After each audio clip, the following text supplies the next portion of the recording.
आज आपण बघणार आहोत इन्स्टंट पावभाजी, तेही कुकरमध्ये। तर इथे मी भाज्या घेतलेल्या आहेत, फ्रोझन मटार, फ्लावर, ढोबळी मिरची, बटाटा, एक कांदा, एक टोमॅटो आणि 6 ते 7 लसूण पाकळ्या ठेचून। तर आता कुकर गरम करायचं आहे आपल्याला, म्हणजे गॅस चालू करून त्याच्यामध्ये तेल आणि बटर घालायचे। ते बटर थोडंसं वितळलं की कांदा, टोमॅटो जे आहे ते घालून किंचित परतायचं आहे आपल्याला, थोडंसं फ्राय करायचं आहे। फ्राय झालं की लगेच लसूण पाकळ्या जे ठेचलेले आहेत आपण त्या घालायच्यात। तुम्हाला आलं हवं असेल तर तुम्ही घालू शकता, माझ्याकडे नव्हतं म्हणून मी नाही घातलं। नंतर ज्या स्वच्छ धुवून चिरून घेतलेल्या भाज्या आहेत त्या घातल्यात मी, मिक्स करायचे। आणि आता आपण घालणार आहोत ड्राय मसाले।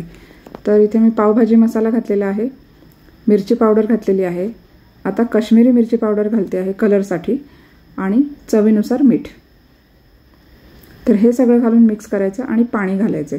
तर भाज्या जेमतेम बुडतील इतपतच पाणी घालायचं, जास्ती पाणी घालायचं नाहीये।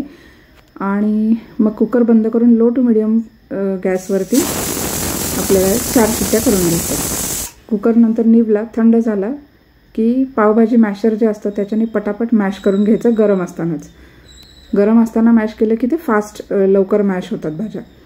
तर हे बघू शकता भाज्या छानपैकी मॅश झालेल्या आहेत। आता त्याच्यामध्ये मी लिंबू पिळलेलं आहे आणि कोथिंबीर घालून मिक्स केलेलं आहे। सर्व करताना सुद्धा मी कोथिंबीर आणि कच्चा कांदा जो आहे बारीक चिरलेला तो घातलेला आहे आणि लिंबाची फोड दिलेली आहे। नक्की ट्राय करून बघा। थँक्यू।